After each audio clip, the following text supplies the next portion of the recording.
Good afternoon all of you. आप सभी का स्वागत है आपके अपने चैनल साइंस दीवाने में। तो कैसे हो आप सभी? उम्मीद करती हूँ आप सभी बहुत ही अच्छे होंगे।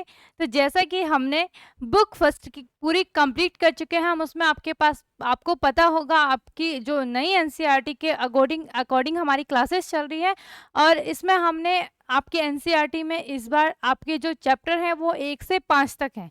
बुक फर्स्ट की बात कर रही हूँ, जिसमें हमारे पास में है विलियन सॉल्यूशन, ये हमने कंप्लीट कर लिया था। देन उसके बाद में था विद्युत रसायन, इलेक्ट्रोकेमिस्ट्री। तीसरा था आपके पास में रासायनिक बलगतिकी, केमिकल काइनेटिक्स। और चौथा चौथा था आपके पास में डी एवं एफ ब्लॉक एलिमेंट्स। और पांचवा जो था वो था आपके पास में उपसह संयोजक यौगिक, कोऑर्डिनेशन कंपाउंड। तो ये पांचों की पांचों यूनिट हमारी अब कंप्लीट हो चुकी है। अच्छे से हमने इसको एमसीक्यू के साथ में जितने भी संडे आए हैं उसमें हमारी एमसीक्यू की क्लास चली है, और उसके साथ में बिल्कुल मज़ेदार तरीके से हमने अपनी बुक फर्स्ट कंप्लीट कर ली है। और आपको पता है आपका बुक सेकंड का भी आपका आज लास्ट चैप्टर है, जो है आपके पास में जैव अणु बायोमोलिक्यूल्स। ठीक है, खुशखबरी तो वैसे ही आपको, जैसे आप 12th में आए, इंटर करे आपने, और आपको खुशखबरी मिल गई थी कि आपके केमिस्ट्री में आपका जो 6 चैप्टर हैं वो हट चुके हैं। और यहाँ पे आपके पास में अब केवल कितने चैप्टर बच रखे हैं? 10 चैप्टर बच रखे हैं। तो यहाँ पे ये जैव अणु में आप जो आपके पास में जैव अणु चैप्टर है, ठीक है, अगर आप इसको देखो जैव अणु चैप्टर को, तो इसमें जो बायो के बच्चे होंगे ना उनके लिए बहुत ही अच्छा चैप्टर रहेगा ये। क्यों क्यों रहेगा? क्योंकि बायो वाले बच्चों ने इस चैप्टर के बारे में पहले ही पढ़ा होता है। 11th क्लास में उनकी बायो होती है, बायो में पढ़ लेते हैं। 12th क्लास में क्या पता उनके चैप्टर में कहीं ना कहीं ये सब सारी चीज़ें आई रहती हैं। वैसे हमने बेसिकली 10th क्लास में हमने डीएनए आरएनए के बारे में हल्का फुल्का पढ़ा है। ज़्यादा क्या पढ़ते हैं हम 9th क्लास में, तो हमने क्या पढ़ा था? डीएनए और आरएनए की full form deoxy ribo nucleic acid. और दूसरा क्या था? आरएनए क्या था आपके पास में? राइबो न्यूक्लिक एसिड था। तो ये आपने बिल्कुल अच्छी तरीके से कंप्लीट कर लिया था। आपके पास में ज़्यादा कुछ होता नहीं है इसमें, है ना? क्या था आपके पास में? 9th क्लास में बस इतना ही था आपका। किसकी बात की जा रही हूँ मैं? डीएनए और आरएनए की। फिर जब आप 10th क्लास में आए होंगे, आपने कार्बोहाइड्रेट्स के बारे में पढ़ा होगा। मतलब ऐसे चैप्टर थे उसमें कि हम अपना जो भोजन है हमारे शरीर में किस प्रकार से कार्य कर रहा है, हमारा शरीर ऊर्जा किस प्रकार से परिवर्तित हो रही है, हमारे शरीर को कौन कौन से आपके पास में विटामिन की ज़रूरत होती है, प्रोटीन्स की ज़रूरत होती है, कार्बोहाइड्रेट्स की ज़रूरत होती है। तो ये सारी चीज़ें पढ़ोगे। ठीक है, दूसरी चीज़ क्या है? अब आप बोलो कि ये जब बायो का चैप्टर है तो यहाँ केमिस्ट्री में क्या कर रहे हैं? अब आपको पता है कि कोई भी चीज़ है ना? फॉर एग्जाम्पल मैं अपनी एक फिंगर ले लेती हूँ, मैंने ये फिंगर ली आपके पास में, ठीक है, या मैं अपनी लिटिल फिंगर ले लेती हूँ, कोई से भी। अब यहाँ पे आप देखोगे कि तो ये किससे, ये स्किन से कवर हो रखी है। और अगर इसके अंदर जाए, इसके अंदर आपको क्या मिलेंगे? बहुत सारे सेल्स मिलेंगे, कम से कम इतने ही जो आपके पास में इतु सा, है ना, छोटा सा भी आपका जो इसके बॉडी का पार्ट होता है, इसमें न जाने कितने हजारों आपके पास में कोशिकाएं पाई जाती हैं। तो इन सब के बारे में हमने स्टडी करना है। जैसे आपने पढ़ा होगा कि सबसे पहले आपने, मतलब आपका जो शरीर है किस किस किन किन तत्वों से बना हुआ है ना? या फिर हम क्या बोले, अगर हम केमिस्ट्री की बात करें तो सबसे पहले आपका क्या आता है? सबसे पहले आपकी बॉडी आती है, ठीक है। या अगर हम अपोजिट में स्टार्ट करें तो क्या बोले, सबसे पहले क्या आता है? एटम आते हैं। एटम के बाद आपके पास में क्या आते हैं भाई? एटम्स के बाद में आपके पास में सिंपल मॉलिक्यूल्स आते हैं, ठीक है। फिर क्या आता है आपके पास में? माइक्रो मॉलिक्यूल्स आते हैं। फिर आता है आपके पास में बायो मॉलिक्यूल्स। यहाँ तक आपके पास में ये क्या होती है? नॉन लिविंग थिंग्स होती हैं। इसके बाद जब बायो मॉलिक्यूल्स के बाद में आपके पास में लिविंग थिंग्स, जो हम महसूस कर सकते हैं, जिन्हें हम, मतलब लिविंग पता है ना आपको? नॉन लिविंग, लिविंग क्या होता है? लिविंग मतलब जो जिंदा है। नॉन लिविंग जैसे आपकी क्या हो गई भी? चेयर टेबल हो गई, बहुत सारी चीजें, जैसे ये पेन हो गया, ये नॉन लिविंग है। मैं हूँ, मैं नॉन लिविंग हूँ कि लिविंग हूँ? मैं लिविंग हूँ, ठीक है। इसी प्रकार से आपके पास में बायोमोलिक्यूल्स के बाद में क्या बन के? आपके सेल्स बन गए, कोशिका बन गए, फिर टिश्यूज बन गए, उत्तक बन गए आपके पास में, ठीक है। तो इसी प्रकार से आपकी ये सीरीज चलती रहती है। टिश्यू से आपके ऑर्गन्स बनते हैं, ठीक है। फिर आपका क्या बनता है? ऑर्गन से आपके पास में आपकी जो बॉडी पार्ट में, इस तरीके से धीरे धीरे आपका क्या बनता है? एक बॉडी बन जाती है, ठीक है। तो इन सब के बारे में हमने अच्छे तरीके से पढ़ना है, ठीक है। फिलहाल आज हम थोड़ा बहुत यहाँ पे कार्बोहाइड्रेट के बारे में भी देखेंगे। हेडिंग अगर आपको डालना होगा, ये आपकी इंट्रोडक्शन क्लास भी हो सकती है, ठीक है। पहले तो सबसे पहले जो जैव अणु है वो क्या है आपके पास में, कि जैव अणु हम किसे कहते हैं, ठीक है। क्या बोला मैंने कि जैव अणु हम किसे बोलते हैं और क्या होता है ये भाई, ठीक है। चैप्टर का नाम जैसे ही आपके पास में चैप्टर है तो थोड़ा बहुत पहले हमें उसके बारे में पता होना चाहिए कि ये है क्या, ठीक है। पढ़ लेते हैं हम आपके पास में क्या क्या भाई, CHNOS। अब आप बोलो यहाँ पे ये अल्फाबेट कहाँ से शुरू हो रहे हैं, ये आपके क्या है, ये केमिस्ट्री के जो एलिमेंट्स है उनके संकेत है, तत्वों के संकेत है, सिंबल है ये, ठीक है। C क्या है आपके पास में, कार्बन हो गया। H क्या हो गया, हाइड्रोजन हो गया। N क्या हो गया आपके पास में, नाइट्रोजन हो गया। O ऑक्सीजन हो गया। S क्या हो गया आपके पास में, सल्फर, ठीक है। तो carbon, hydrogen, nitrogen, oxygen, sulphur, halogen, वो कुछ धातु तत्व। हेलोजन पता है आपको, हेलोजन क्या होते हैं आपके पास में, ठीक है। हेलोजन वो कुछ धातु तत्व द्वारा बने ऐसे बृहद अणु जो जीवधारियों के शरीर की संरचनात्मक इकाइयों का निर्माण करते हैं, उन्हें हम क्या बोलते हैं, जैव अणु कहते हैं। क्या बोला, अब देखो, आप पता चल रहा है केमिस्ट्री में क्यों है ये चैप्टर, ठीक है। क्योंकि केमिस्ट्री में हम सबसे पहले किसके बारे में पढ़ते हैं, एलिमेंट्स के बारे में पढ़ते हैं। तो इन एलिमेंट से ही हमारे क्या बनती है, ये बॉडी बनती है, क्लियर, ठीक है। वो जिम जाने वाली बॉडी की बात नहीं कर रही हूँ मैं, ठीक है। चलो, कार्बन, हाइड्रोजन, नाइट्रोजन, ऑक्सीजन और क्या हो गया आपके पास में, सल्फर, हेलोजन या कुछ धातु तत्व होते हैं। जैसे आपने उप सह संयोजक तत्वों में पढ़ा होगा कि जैसे हमने पढ़ लिया आपके पास में जो आपके पास में विटामिन B12 होता है, इसमें कोबाल्ट होता है ना। या आपकी बॉडी में कई मात्रा में आपके जो हीमोग्लोबिन होता है, इसमें मैग्नीशियम, और जो आपके पास में क्लोरोफिल होता है, इसमें आपका आयरन, इस तरीके से आप समझो। तो ये सब तत्व आपके बॉडी में होते हैं, है ना। इनको हमें आवश्यकता होती है इन तत्वों की, ठीक है। तो इनसे आपके पास में क्या बनते हैं, जीवधारियों के शरीर की रचनात्मक इकाइयों का निर्माण करते हैं, जैव अणु कहलाते हैं। जैव अणु सजीव और निर्जीव के मध्य निम्न प्रकार से संबंधित है, ठीक है। क्या बोल रहा है, जो जैव अणु है वो सजीव और निर्जीव। अभी हम समझेंगे सजीव और निर्जीव क्या है। सजीव पता है ना, पढ़ा है आपने 9th क्लास में। देखो, अगर आपने हिंदी मीडियम से हो तो आपने 9th क्लास में पढ़ा होगा। अदरवाइज अगर कोई इंग्लिश मीडियम से, कई बार ऐसा होता है ना, हमारे कुछ बच्चे ऐसे होते हैं जो इंग्लिश मीडियम से हिंदी मीडियम में आते हैं, कुछ बच्चे हिंदी मीडियम से इंग्लिश मीडियम में। तो आपके पास में क्या हो गया, सजीव लिविंग थिंग्स हो गई, और निर्जीव आपके पास में क्या हो गया, नॉन लिविंग, ठीक है। तो उन बच्चों ने, इंग्लिश मीडियम वाले बच्चों ने क्या पढ़ा होगा आपके पास में 6th 7th 8th क्लास में, साइंस में पढ़ लिया होगा, है ना। नहीं, हाँ, साइंस में ये पढ़ लिया होगा। वैसे हिंदी मीडियम में भी आ जाता है ये, पर इंग्लिश वालों में पहले ही आ जाता है, क्योंकि उनके पास तो ये लगा लो आप 3rd 4th क्लास से साइंस आ जाता है, ठीक है। मतलब मेरा कहने का मतलब ये है, इसके बारे में हम पहले पढ़ चुके हैं, हमने पढ़ा है भाई। हमारे पास में सजीव क्या हो गया, मैं जा रही हूँ, मैं चल रही हूँ, मैं बोल रही हूँ, क्यों, मैं क्या होंगी, मैं लिविंग हूँ, ठीक है। मैं क्या हूँ, सजीव हूँ। और ये पेन है, इसे मैं अपने इशारों पे नचा रही हूँ, ठीक है। ये क्या हो गया, नॉन लिविंग थिंग होगी, ठीक है। क्लियर हो गई बात। ये ना ही सांस ले सकता है, ना ही खुद से चल सकता है, ना ही ये खाना खाता है ना, इस प्रकार से, ठीक है। तो यहाँ पे सबसे पहले क्या आते हैं आपके पास में, एटम आते हैं। सबसे पहले क्या आता है आपके पास में, एटम आते हैं, ठीक है। सबसे पहले लिखोगे यहाँ पे एटम, जिसे हम क्या बोलते हैं, परमाणु, ठीक है। एटम के बाद में आते हैं आपके पास में सिंपल मॉलिक्यूल्स, सिंपल मॉलिक्यूल्स। फिर आता है आपके पास में माइक्रो मॉलिक्यूल्स, जिन्हें हम अपनी सूक्ष्म आंखों से भी नहीं देख सकते, नग्न आंखों से नहीं देख सकते, माइक्रो मॉलिक्यूल्स, ठीक है। माइक्रो मॉलिक्यूल्स के बाद में आता है आपके पास में बायो मॉलिक्यूल्स, ठीक है। क्या आता है आपके पास में, बायो मॉलिक्यूल्स। और बायो मॉलिक्यूल्स के बाद, इसके बाद स्टार्ट हो जाता है आपके पास में लिविंग थिंग्स। जैसे इससे बायोमोलिक्यूल से क्या बनते हैं, आपके सेल्स बनते हैं। क्या बनते हैं, आपके सेल्स बनते हैं, ठीक है। सेल्स बन गए, फिर सेल्स से क्या बनते हैं आपके पास में, उत्तक बनते हैं, ठीक है। इसके बारे में हमने 9th क्लास में थोड़ा बहुत पढ़ा है, किसी को याद होगा, किसी को याद नहीं होगा, ठीक है।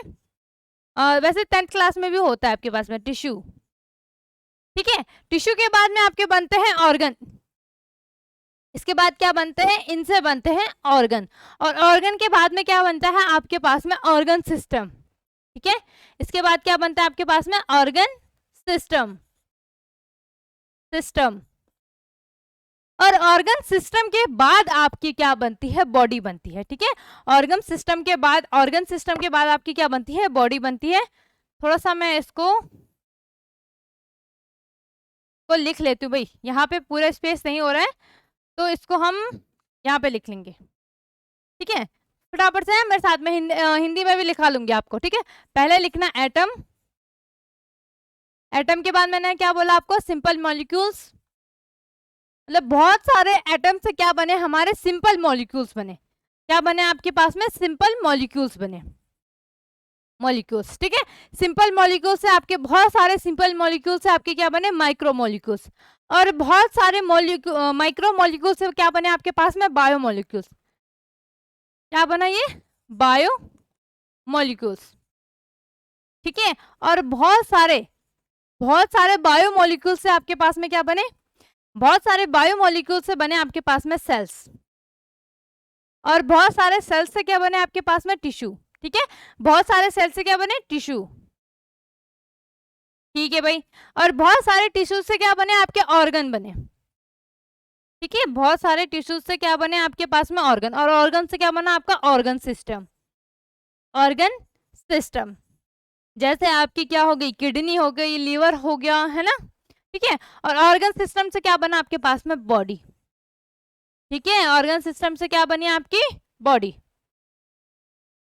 ठीक है भाई, समझ गए बात को। ठीक, तो इसको भी आपने एज इट इज जैसे मैंने लिखा है ऐसे ही लिखना है, एज इट इज ऐसे ही आप लोगों ने भी इसको लिखना है। ठीक है, और यहाँ पे कुछ ऐसे एरो लगा देना, का मतलब है इन चीजों से ये बना आपका। ठीक है, और बायो मॉलिक्यूल्स को आप डब्बे में पैक कर देना, इसको डब्बे में पैक कर देना। ठीक है, और यहां से आपके पास में क्या स्टार्ट हो जाएंगी, थोड़ा ध्यान से सुनना मेरी बात को। ठीक है, ये है आपके पास में यहां से यहां तक, ये है नॉन लिविंग थिंग। ये क्या है आपके पास में, नॉन लिविंग थिंग, या आप इन्हें क्या बोलो, नॉन लिविंग थिंग ना लिखे, हम इन्हें नॉन लिविंग ही लिख लेना, और इसके बगल में लिख लेना आप निर्जीव। क्या है आपके पास में, निर्जीव। ठीक है, क्या है ये आपके पास में, निर्जीव, निर्जीव। ठीक है, और यहां से आपका स्टार्ट हो जाता है सेल, बायोमोलिक्यूल्स के बाद सेल से आपका, और यहां तक आपका क्या होते हैं, ये सजीव होते हैं। ये क्या होते हैं आपके पास में, लिविंग। ठीक है, ये क्या होते हैं आपके, लिविंग होते हैं, सजीव। इसके बारे में हमने 9th क्लास में या उससे पहले भी हमने पढ़ा होगा अच्छी तरीके से, कि जैसे कि आपके क्या हो गए भाई, जो खाते हैं चलते हैं, मतलब अगर हम नॉर्मली आम भाषा में बात करें तो जो हम चल रहे हैं, हम खा रहे हैं, सांस ले रहे हैं, मेन क्या होता है इसमें, सांस लेना, सांस ले रहे हैं हम। ठीक है, खाना और सांस लेना। ठीक है, उन्हें हम क्या बोलते हैं, सजीव बोलते हैं। सजीव में आपके पास में जैसे इंसान हो गए, आपके पास में जीवधारी होंगे, जितने भी आपके आसपास के आपके सूक्ष्म जीव हो गए, या आपके आसपास के जितने भी मतलब सूक्ष्म जीव हो गए, और इसके साथ साथ आपके क्या आते हैं, पेड़ पौधे। पेड़ पौधे भी क्या होते हैं, सजीव। क्यों होते हैं सजीव, क्योंकि वो सांस भी लेते हैं। सांस किस प्रकार से लेते हैं, वो कार्बन डाइऑक्साइड लेते हैं और ऑक्सीजन छोड़ते हैं। ठीक है, लेकिन आपने बहुत बार सुना होगा कि हमारे जो बड़े बुजुर्ग हैं वो कभी बहुत बार कहते हैं कि रात को पीपल के वृक्ष के पीपल के वृक्ष के नीचे मत सो। भाई क्यों कहते हैं, वो किसी ने वहां पे जादू टोना कर रखा है इसलिए बोलते हैं। हम बहुत सारे तो ऐसे ही सोचते हैं ना, लेकिन उसका रीजन है, साइंटिफिक रीजन उसका ये है कि जब जो पीपल का पेड़ है वो क्या करता है, वो ऑक्सीजन ग्रहण करता है रात को और कार्बन डाइऑक्साइड छोड़ता है, और हम भी क्या करते हैं, ऑक्सीजन ग्रहण करते हैं, कार्बन डाइऑक्साइड। जहाँ पेड़ों से हमें क्या मिलती है, ऑक्सीजन मिलती है। अगर हम उस पीपल के पेड़ के नीचे चले गए और वही पेड़ हमें क्या दे रहा है, कार्बन डाइऑक्साइड दे रहा है, तो उस टाइम पे हमारे शरीर में कार्बन डाइऑक्साइड की मात्रा अधिक हो जाएगी, जिससे हमारी मृत्यु भी हो सकती है। क्लियर हो गई बात। इसीलिए वो कहते हैं कि पीपल के पेड़ के नीचे रात को कभी नहीं सोना चाहिए। ठीक है, और ज्यादातर भी यही बोलते हैं कि रात में, ऐसे बोलते हैं कि रात में क्या होता है, जो पेड़ पौधे होते हैं वो ऑक्सीजन ग्रहण करते हैं और कार्बन डाइऑक्साइड छोड़ते हैं। ठीक मनुष्य का एक ही है, मनुष्य क्या करते हैं, ऑक्सीजन लेते हैं, कार्बन डाइऑक्साइड छोड़ते हैं। क्लियर हो गई बात, ठीक है। फिलहाल आपको ये समझना है कि आपका एटम, बहुत सारे एटम मिलके आपने उन्होंने क्या बनाया, सिंपल मॉलिक्यूल्स बनाए, ठीक है। अब आपको पता है एटम के भी क्या होते हैं, यहाँ पे ये सबसे सूक्ष्म नहीं है।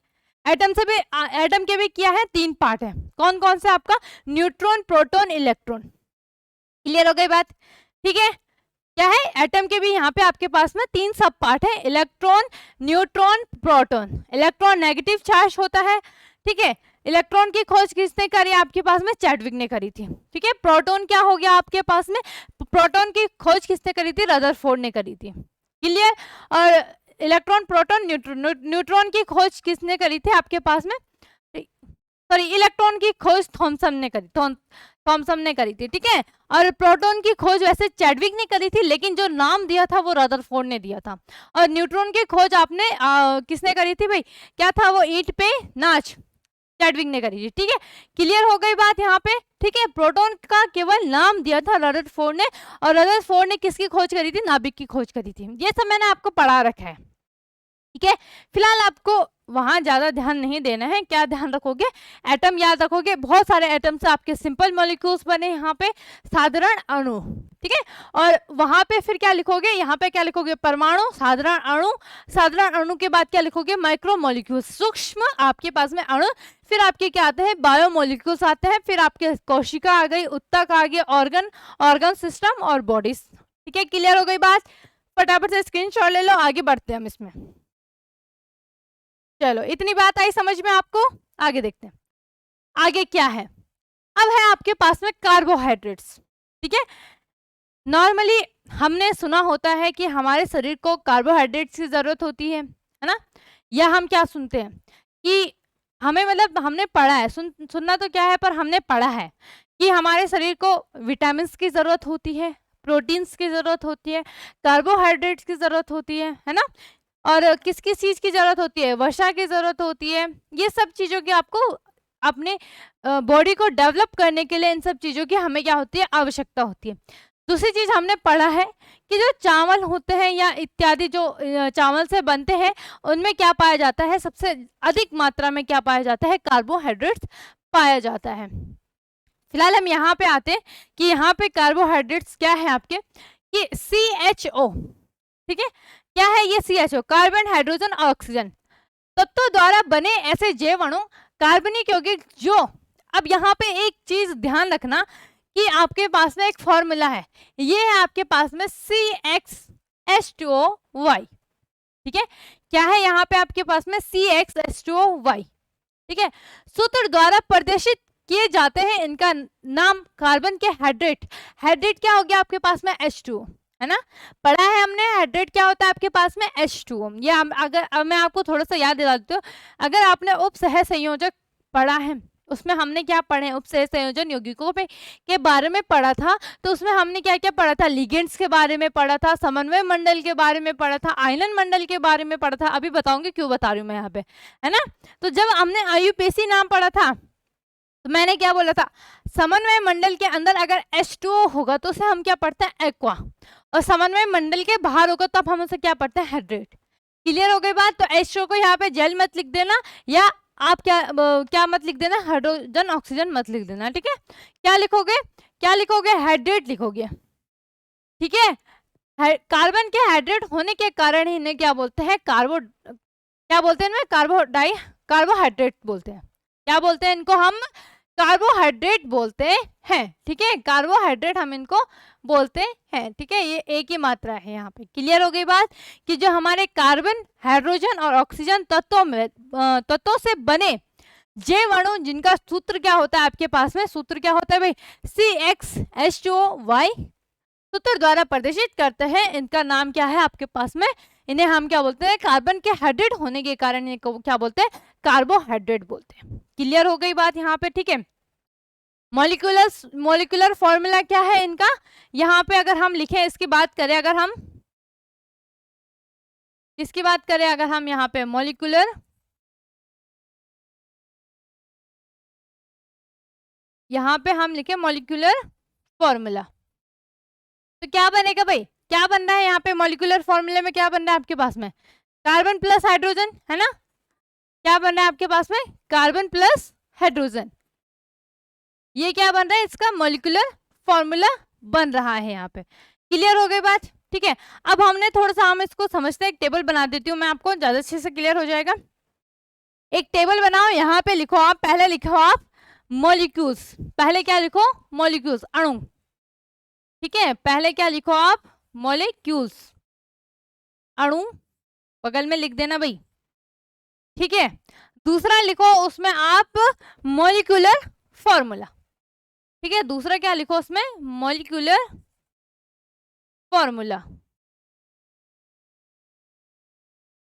और तीसरा लिखो इसमें फॉर्मूला एज, फॉर्मूला एज क्या आ जाएगा आपके पास में इसमें, हाइड्रोजन, हाइड्रोजन ऑफ, ठीक है, क्या लिखोगे, मॉलिक्यूलर क्या आ जाएगा यहाँ पे, formula as hydrogen of carbon, ठीक है।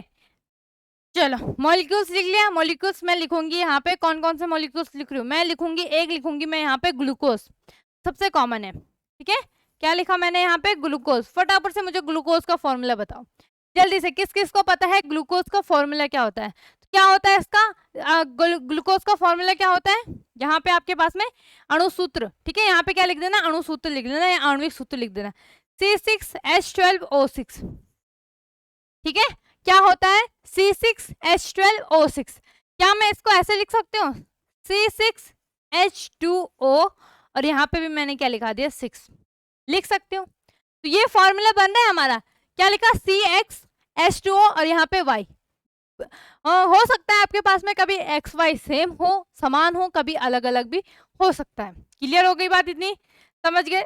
दूसरा लिखा मैं, दूसरा लिख रही हूँ मैं यहाँ पे सुक्रोज, सुक्रोज जिसे क्या बोलते हैं, इसे सुगर भी बोलते हैं, ठीक है, सुगर। तो फटाफट से मुझे सुगर का फॉर्मूला बताओ, किसी को पता है, तो सुगर का फॉर्मूला होता है आपके पास में C12H22O11, ठीक है, क्या होता है सुगर का फॉर्मूला आपके पास में, C12H22O11, तो क्या मैं इसको ऐसे लिख सकती हूँ, C12, ठीक है, क्या लिखा मैंने आपके पास में, C12H2O, ठीक है, और यहाँ पे क्या लिखा मैंने, इसके होल ट्वाइस में क्या लगा दिया, 11 लिख दिया, ठीक है, यहाँ पे क्या लिख दिया मैंने आपके पास में, 11 लिख दिया। तो अगर आपको फॉर्मूला बनाओ तो क्या बनना है, C12H2 2 इंटू 11 22, H22 O कितना आ रहा है, 11 आ रहा है। एक और एग्जाम्पल देख रहे हैं हम यहाँ पे स्टार्च का, किसका एग्जाम्पल देख रहे हैं, स्टार्च का। ये सारे फॉर्मूले आपको याद होने चाहिए। देखो ग्लूकोज और आपके पास में सुक्रोज, शुगर, इन दोनों का फॉर्मूला आपको पता होगा, लेकिन स्टार्च का आपको फॉर्मूला मुझे नहीं लगता आपको पता होगा, लेकिन आपको पता होना चाहिए। क्या है, क्या होता है आपके पास में, C6, ठीक है, और यहाँ पे आपके पास में क्या होता है, H2, और यहाँ पे H10 होता है, ठीक है, C6H10O5, ठीक है, क्या होता है आपके पास में, C6H10O5, क्लियर, और इसकी होल पावर में होता है n। क्लियर हो गई बात। तो क्या बनेगा इसका फॉर्मूला, क्या बनेगा, ये बनेगा आपके पास में C6N, ठीक है, H2O, ठीक है, H2 और यहाँ पे क्या बन जाएगा आपके पास में 5N, ठीक है, H2 और क्या बन जाएगा आपके पास में 5N। ये होता है स्टार्च का। फटाफट से स्क्रीनशॉट ले लो भाई, फटाफट से यहाँ पे आप स्क्रीनशॉट ले लो इसका, फिर हम इसमें आगे बढ़ते हैं। चलो ले लिया, आगे देखते हैं इसमें आगे क्या है आपके पास में, ठीक है। हाँ, अब आगे है अपवाद, ठीक है, केमिस्ट्री है, केमिस्ट्री अपवादों से भरी है, ठीक है, बहुत सारे अपवाद, जैसे आपके घर में भी होंगे कुछ अपवाद, ठीक है। देखो अपवाद का मतलब हर टाइम पे गलत ही नहीं हो सकता, ठीक है। अपवाद जैसे कि आपका एक ग्रुप है, उसमें 10 जने हैं, 10 दोस्त हैं आपके पास में, ठीक है, और उसमें 8 बिल्कुल एक जैसा सोचते हैं, ठीक है।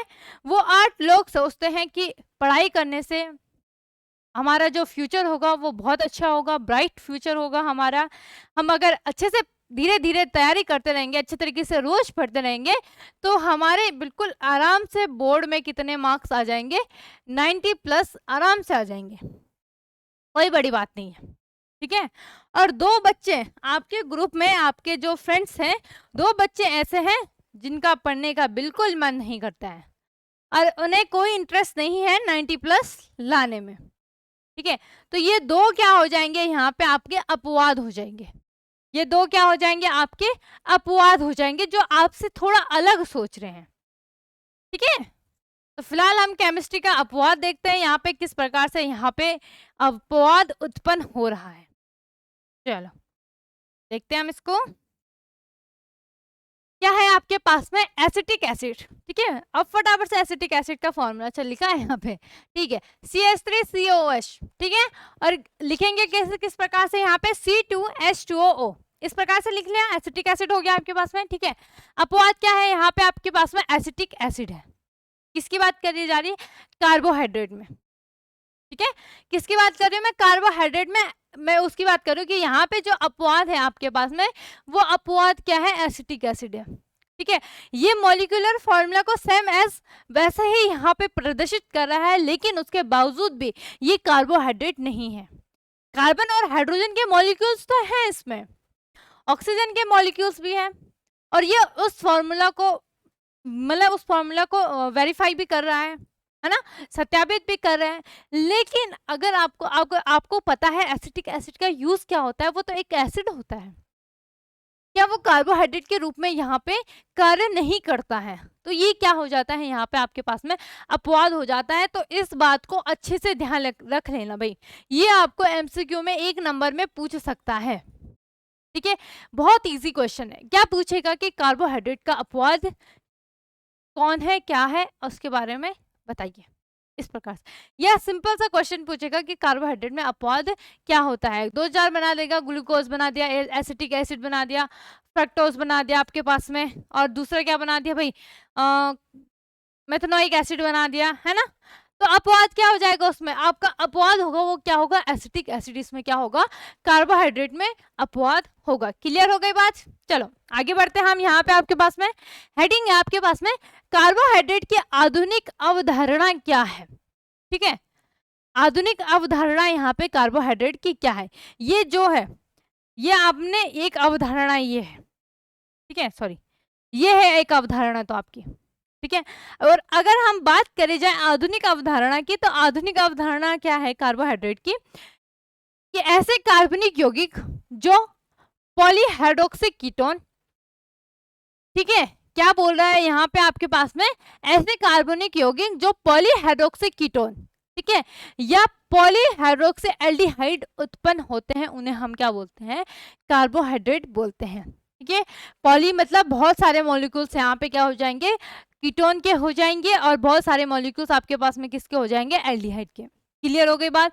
तो ऐसे क्या हो गया आपके पास में, कार्बनिक यौगिक जो पॉलीहाइड्रोक्सी कीटोन या आपके पास में क्या है, पॉलीहाइड्रोक्सी एल्डिहाइड, ठीक है, उत्पन्न करते हैं। किस प्रकार से, एग्जाम्पल हम इसको थोड़ा सा देख लेते हैं, ज्यादा अच्छे से आपके पास में यहाँ पे क्लियर हो जाएगा। ठीक है, तो एक एग्जाम्पल लेती हूँ मैं आपके पास में। एक ले लिया मैंने आपका ग्लूकोज, ठीक है, एक एग्जाम्पल ले लिया मैंने आपके पास में ग्लूकोज। क्लियर हो गई बात। और एक एग्जाम्पल ले लिया मैंने आपके पास में फ्रक्टोज, एक एग्जाम्पल ले लिया मैंने आपका फ्रक्टोज। अब अगर आप देखो, जो आपका ग्लूकोज होता है इसका जो फॉर्मूला होता है और जो फ्रक्टोज होता है, इन दोनों का फॉर्मूला सेम होता है।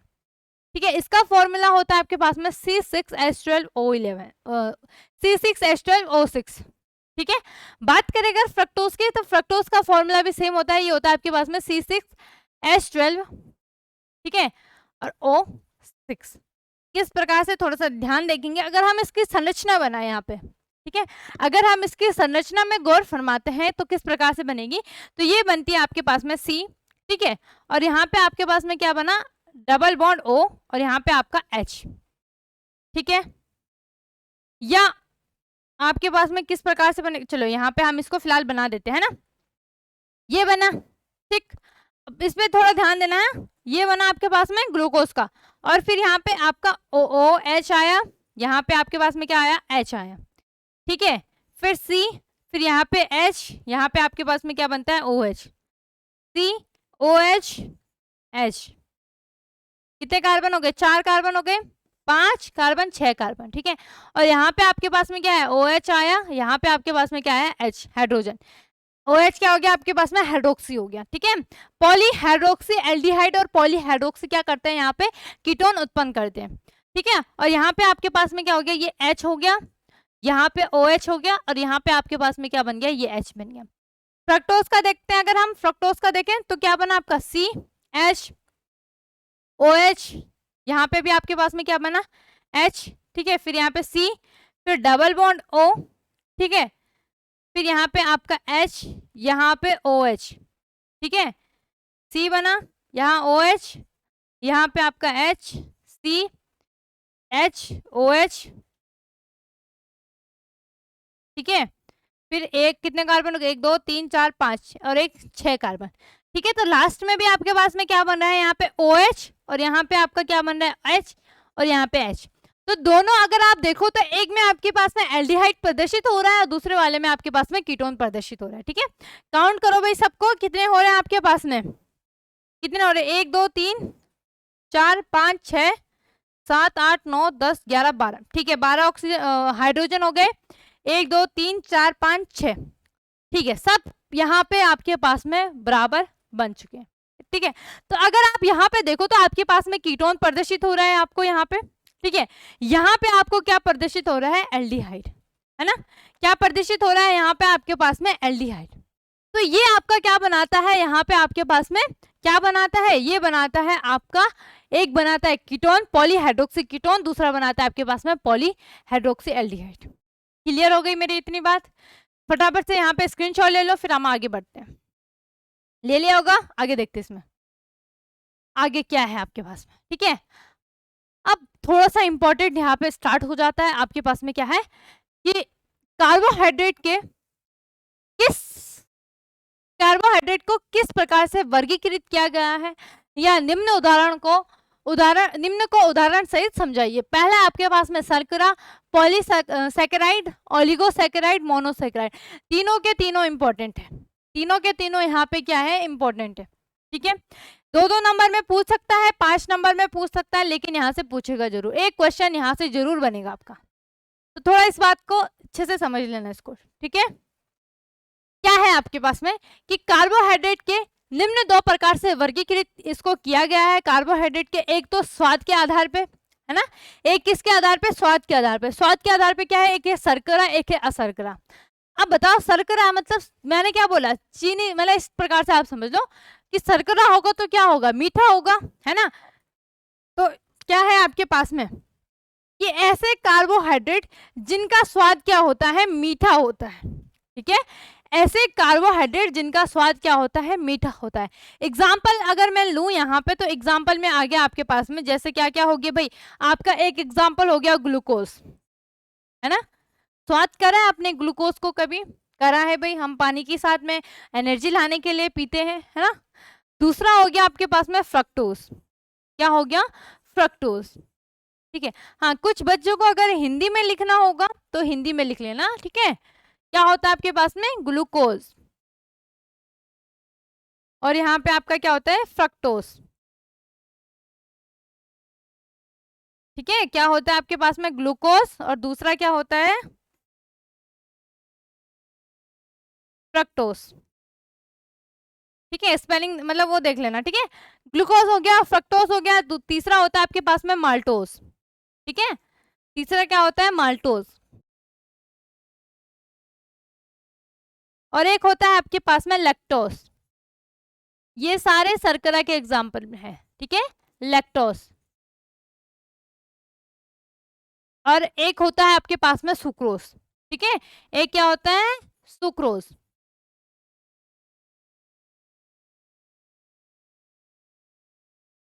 सुक्रोज, ठीक है।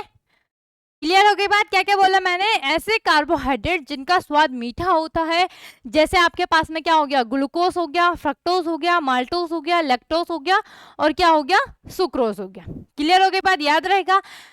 शर्करा में क्या होगा कि जिनका स्वाद मीठा नहीं होता है, एग्जाम्पल देख लेते हैं। एक हो गया जैसे आपके पास में स्टार्च, ठीक है, एक क्या हो गया, स्टार्च,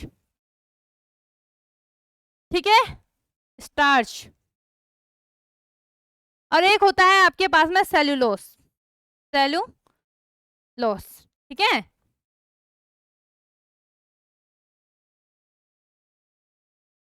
क्लियर हो गई बात। तो ये एग्जाम्पल किसके हैं, ये शर्करा के एग्जाम्पल है आपके पास में। क्या क्या, glucose, fructose, maltose, lactose, sucrose, जिनका जो स्वाद होता है वो क्या होता है, मीठा होता है। और यहाँ पे ये क्या है, ऐसे कार्बोहाइड्रेट जिनका जो स्वाद है वो क्या होता है आपके पास में, मीठा नहीं होता है, उन्हें हम क्या बोलते हैं, स्टार्च बोलते हैं। क्लियर हो गई बात यहाँ पे, इतनी बात समझ गए, फटाफट से स्क्रीनशॉट ले लो। ठीक है, फटाफट से आप स्क्रीनशॉट ले लो, फिर हम आगे बढ़ते हैं इसमें। ठीक है, आगे अब यहाँ पे जल अपघटन के गुणों के आधार पे भी क्या करा गया, इनका वर्गीकरण किया गया। 3 प्रकार से इनका वर्गीकरण किया गया है यहाँ पे आपके पास में। पहला है आपके पास में मोनोसेक्राइड, दूसरा है ओलिगोसेक्राइड, तीसरा है आपके पास में पॉलीसेक्राइड। अब बच्चे क्या कर रहे होंगे, आप लोग क्या कर रहे होंगे, देखो कॉमन है ना, मोनो मतलब एक होगा, पॉली मतलब बहुत सारे होंगे, ओलिगो में आता है आपके पास में डाई, ट्राई, टेट्रा, 2 3 4। क्लियर हो गई बात। थोड़ा सा पढ़ते हैं हम यहाँ पे आपके पास में कि इनका जल अपघटन नहीं होता है तथा इनसे सरल कार्बोहाइड्रेट अणु प्राप्त नहीं होते हैं।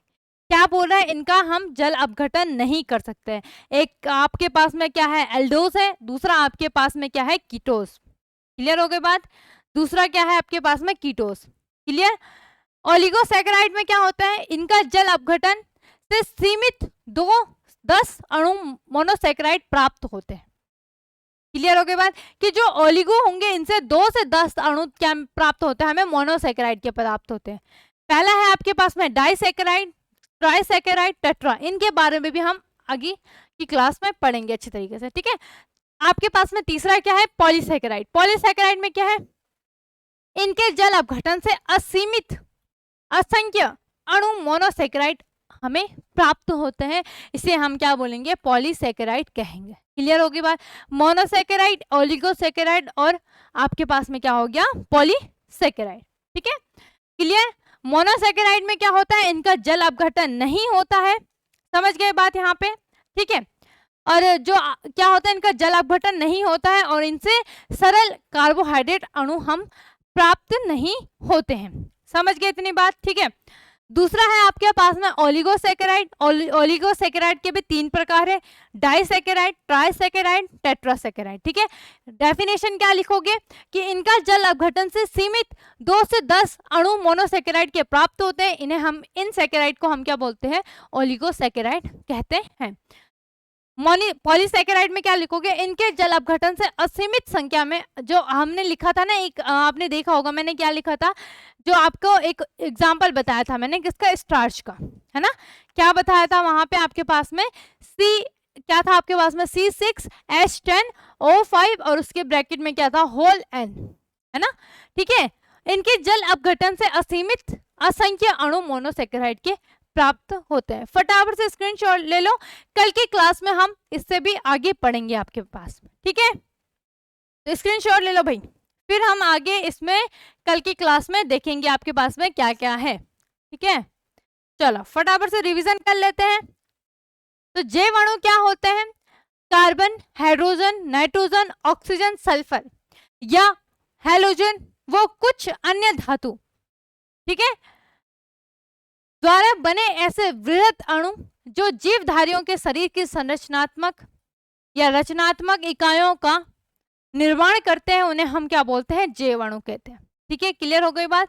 तो बहुत सारे परमाणुओं से मिलकर आपके पास में सिंपल मॉलिक्यूल्स का निर्माण होता है। बहुत सारे सिंपल मॉलिक्यूल, साधारण मॉलिक्यूल से आपके पास में सूक्ष्म अणुओं का निर्माण होता है। बहुत सारे सूक्ष्म अणुओं से बायोमोलिक्यूल्स का निर्माण होता है। बहुत सारे बायोमोलिक्यूल्स से आपके पास में कोशिकाओं का निर्माण होता है। जैसे आपने कोशिका में पढ़ा होगा, एक कोशिकीय, द्विकोशिकीय, इस प्रकार से। क्लियर हो गई। जैसे आपने पढ़ा होगा ना 9th-10th क्लास में एक कोशिकीय जीव अमीबा के बारे में, है ना, या द्विकोशिकीय जीवों के बारे में पढ़ा होगा। बहुत सारे सेल्स से हमारे क्या बनते हैं, उत्तक, है ना। जो सेल्स के बंडल हम बोल सकते हैं, उनसे हमारे क्या बनते हैं, उत्तक बनते हैं। ठीक है, और उत्तक से हमारे पास में क्या बनते हैं, हमारे ऑर्गन बनते हैं। ऑर्गन से ऑर्गन सिस्टम, जैसे आपके पास में किडनी हो गया, लीवर हो गया, इस प्रकार से आपके शरीर, बॉडी के जितने भी पार्ट हैं उनका क्या होता है, धीरे धीरे निर्माण होता है, और उससे हमारे पूरे शरीर का क्या होता है, यहाँ पे निर्माण होता है। क्लियर हो गई बात। एटम से बायोमोलिक्यूल्स तक ये होते हैं नॉन लिविंग, निर्जीव होते हैं, और सेल्स से हमारी बॉडी तक हम क्या होते हैं, सजीव होते हैं। ठीक है, क्लियर हो गई बात। कार्बोहाइड्रेट क्या हो गया, CHO, कार्बन हाइड्रोजन ऑक्सीजन तत्वों द्वारा बने ऐसे जैव अणु कार्बनिक यौगिक जिनका जो फॉर्मूला होता है CxH2O, सूत्र द्वारा हम प्रदर्शित किए जाते हैं। इनका नाम कार्बन के हाइड्रेट होने के कारण ने क्या बोलते हैं, कार्बोहाइड्रेट कहते हैं। क्लियर। मॉलिक्यूलर फॉर्मूला क्या है, carbon plus hydrogen. Molecular formula में ये जरूर लिख लेना भाई, मॉलिक्यूलर फॉर्मूला में CxH2O और Y, ये लिखना मत भूलना। अणु में मैंने बता दिया, ग्लूकोज हो गया, सुक्रोज, स्टार्च, इनके फॉर्मूले याद कर लेना। क्या होता है अणु, आणविक सूत्र क्या होता है इसका, जो आणविक सूत्र की बात करें अगर हम, आणविक, किसी को हिंदी में लिखना होगा हिंदी में लिख लेना, आणविक सूत्र, मॉलिक्यूलर फॉर्मूला। ठीक है, क्या होता है, C6H12O6 ग्लूकोज का होता है, सुक्रोज का C12H22O11, C12H22O11, स्टार्च का होता है C6H10O5N। ठीक है, molecular formula S hydrogen of carbon, तो क्या होता है C6H2O का होल 6, C12H2O का होल 11, C6NH2O का होल N। क्लियर हो गई बात। ठीक है, अपवाद क्या होता है इसमें, कार्बोहाइड्रेट का एक अपवाद है जो है आपके पास में एसिटिक एसिड, जिसका फॉर्मूला होता है CH3COOH। क्लियर। कार्बोहाइड्रेट की आधुनिक अवधारणा क्या है, यहाँ पे अगर हम देखें तो आपके पास में क्या है भाई, कि ऐसे कार्बनिक यौगिक जो पॉलीहाइड्रोक्सी कीटोन तथा पॉलीहाइड्रोक्सी एल्डिहाइड उत्पन्न होते हैं, उन्हें हम क्या बोलते हैं, कार्बोहाइड्रेट कहते हैं। यहाँ पे मैंने आपको एग्जांपल के थ्रू समझा दिया, एक में आपके पास में कीटोन उत्पन्न हो रहा है और एक में कहाँ क्या उत्पन्न हो रहा है, आपके पास में एल्डिहाइड उत्पन्न हो रहा है। आगे देखते हैं निम्न के उदाहरण। ठीक है, तो शर्करा भी हमने पढ़ लिया, पॉलीसैकेराइड पढ़ लिया, ओलिगो और मोनोसैकेराइड। ठीक है, तो अच्छे प्रकार से यहाँ पे अच्छे से लिख लेना भाई, उनके एग्जाम्पल भी लिख लेना, डेफिनेशन भी लिख लेना। ठीक है, शर्करा में क्या है, ऐसे कार्बोहाइड्रेट जिनका स्वाद मीठा होता है, ग्लूकोज, फ्रक्टोज, माल्टोज, लैक्टोज और सुक्रोज, इन सब के फॉर्मूले भी हमने पढ़ने हैं आगे।